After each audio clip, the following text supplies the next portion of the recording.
Hey everybody, I'm Sean, and today we're going to talk about Jade City. Jade City by Fonda Lee. I just finished reading this book, and I gave it a 3 on Goodreads, 3 out of 5 stars. It was all right. Obviously, book has very good reviews, very much loved by a lot of people.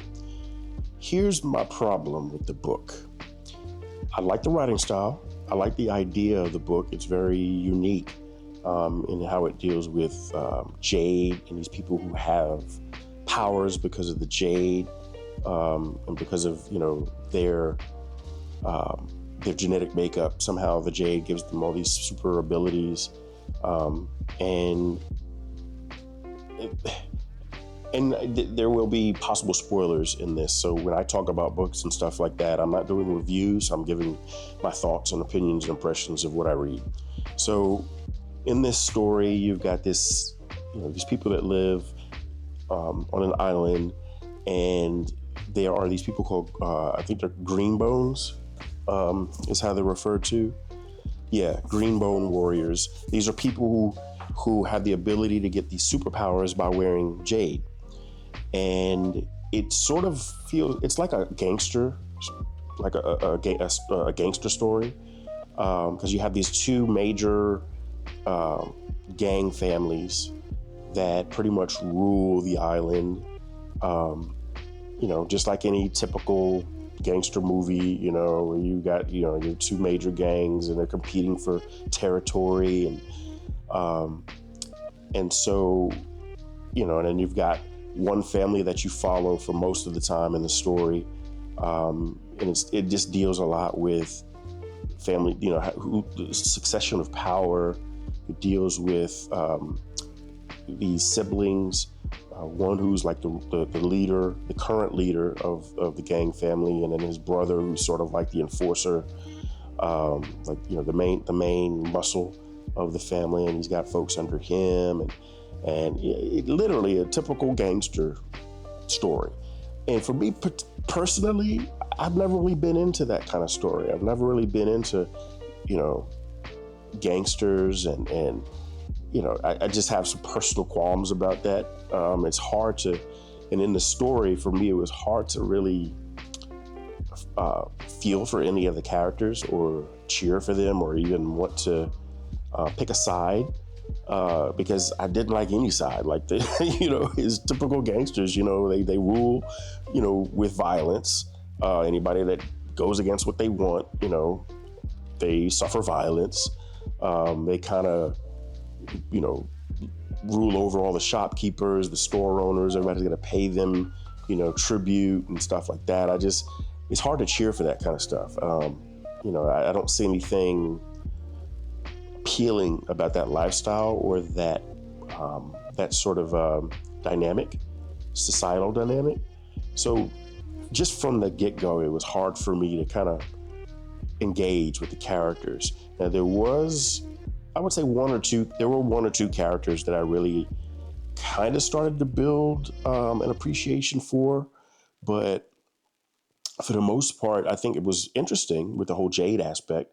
I think that was a very interesting part of the story, and these people having superpowers, and I will say that she's very, very good at writing fight scenes. Like, that seems like that would be very hard to do, to write a fight scene so when you're reading it, you actually see it. I was very much able to kind of feel like I was visualizing these fight scenes. She's very, very good at that. And I think that's why a lot of reviews I've seen on this book, people always compare it to like anime. And I don't watch anime. Never really have been an anime fan. So maybe that's part of why I didn't really like overall. I wasn't blown away by the book, because to me, it just felt like another gangster story. It felt like any gangster movie that you might turn on and watch, aside from the fact that there's this magical aspect involving Jade. Now, I think in the second book, it's called Jade War. And there are hints in the first book of sort of an oncoming war, because outside of there are elements in there are populations outside of this particular island, Kikan, I think it was the island. The island was called. There are places outside of Kikan, so there's stuff going on in the world around this island where people don't have these jade abilities, but there are some, let's say, synthetic forms, or some. There's basically a drug that allows people who aren't green bones to handle jade. And because otherwise people can get addicted to it, or it could kill them if they put on this jade. So I'd be interested to see, because I'm going back and forth in my own head if I want to continue with this series. That's how much I didn't really care for the book. It was a decent book. I mean, it was okay. But it's really making me question whether or not I want to continue on with the series, simply because of the fact that I couldn't connect with the whole gangster thing.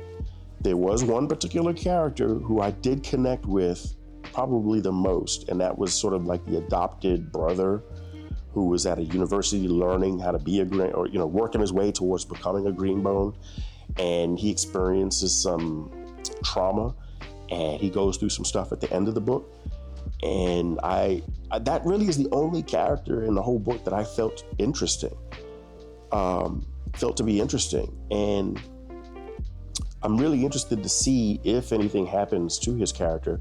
But also there's some stuff, like I said, that's going on outside of Kikan that I want to know more about, and I'm kind of curious to see if that sort of angle is explored more in the next books, because I need somebody to cheer for, because I don't like that gangsterism. I really just don't. And so I can't cheer for, I guess, who were supposed to be the good guys in the story. The main family, I can't cheer for them. It's just not in me. I despise that. I'm like, nah, y'all all need to go. So maybe that's what's gonna happen in the second book. I don't know. I was feeling for the shop owners and the people in the city, like, y'all are destroying our city because y'all got some beef going on. I put my life and energy into building this business, and y'all just come and just trash it up because you're having fights in the middle of the streets. Like, what is that? I can't. So I think that's what so I think it's more so not so much the story that I didn't like. I think it's just that dynamic, the gangsterism, that I just cannot appreciate. I don't even watching gangster movies. It's just not my thing. And I think so in that aspect, I wouldn't say don't read the books. I can't say I don't recommend the book, because for the story itself, it's definitely very unique in its approach. And I can appreciate that. And the fight scenes are awesome. The action scenes are awesome. And also I will say this. Fonda Lee, I like her writing style. I like the way she, again, very descriptive fight scenes. But I can say the reason I was able to read the whole book and kind of keep going, even though I felt like I couldn't cheer for anybody, and I wanted them all to get wiped out. I wanted, somebody to drop a bomb on this darn city and fix it. I loved her writing style. There's something about the way that she writes where it's very, the dialogue is very intriguing. She's very good at building scenes. Like when you read, and again, I think this is why people always kind of compare it to anime, because as I'm reading the book, I'm seeing what she's describing. I'm seeing the characters. I'm seeing their facial expressions. I'm seeing without her basically being too vivid about it. That's a very interesting thing as I'm thinking through this. How did she do that? Because as you're reading the book, it's not like she says all the time, the character raised their right eyebrow and gave a look of disdain and tilted their head. It's like, no, but somehow you visualize that's what's going on. And I think it's the emotion. I think the way that she writes the emotion of the characters is very relatable. So you can build these images in your own mind of what that person's face may have looked like in that moment, or what it may have looked like for somebody who's crazed and out of their mind, who's just trying to find a way to survive in this criminal underworld, you can kind of almost see what that person looks like or what they're wearing. So she does that she's very effective at that. So I'm leaning towards reading the second book just to kind of give it a chance, just to kind of see what happens. And I'm hoping this island gets invaded and that these families get wiped out and somebody else comes over and, I don't know, I just, yeah, gangsters are not my favorite people. Sorry. So yeah, that's my impression of the book. You can look at other reviews, but tell me what you think. If you've read Jade City, tell me what you thought of it. I know a lot of people love it, but I just give my honest opinion. That's what I do on this channel. So maybe I'll get to the second book at some point. It's not, I'm not going to be in a rush to get to it. I got some other books that I'm really looking forward to. What I'm reading now is I'm reading Morning Star, the book 3 in the Red Rising saga. And let me tell you, I'm loving it so far. I loved Red Rising. I loved Golden Sun. Now I'm in Morning Star, and I'm like, how does this guy do this? Like, how does Pierce Brown do this? These books are freaking awesome. So I'm loving Morning Star right now. I'm about a third of the way through, and I can't put it down. So hopefully I'll be able to do a talk about that one. And until then, enjoy your reading. And I think what I might start doing, because I want to force myself to do this more, is I might start doing videos where I'm sharing as I'm reading instead of waiting, because I'm a slow reader. I don't read like a book in 3 days or so. I take my time at reading books. I have a life. I have kids. I have responsibilities. So it's like I read when I can read. But I think what I'd like to start doing is just doing more like as I'm reading, I'll do a video if I've read something and I will just want to share about it. So I think that's what I'll start doing. But until then, thanks for watching. Please like and subscribe the channel.